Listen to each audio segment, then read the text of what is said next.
eSouth Africa namhlanje umkhandlu omkhulu weTheku uwona umkhandlu oqala obuyisele le unit esikujabulelayo ke ngoba siyazi ukuthi this is the beginning kuzoqhubeka nezinye izinja zikwazi ukuthi zitrainwe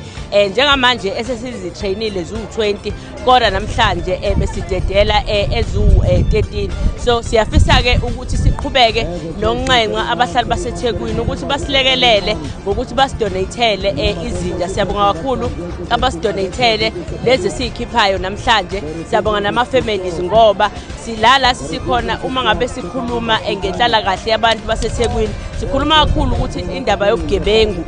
sifuna ukuthi ubugebengu buphele makuphela ubugebengu siyazi ukuthi kunyuka umnotho siyazi ukuthi ama investors aba ne confidence engaphezulu kwale anayo siyabonga kakhulu sijabule kakhulu sizothi nje kubantu baseThekwini kulabo abahlezi bephambana nomthetho sizothi sesifikile sihamba neK9 sihamba phansi siyabonga.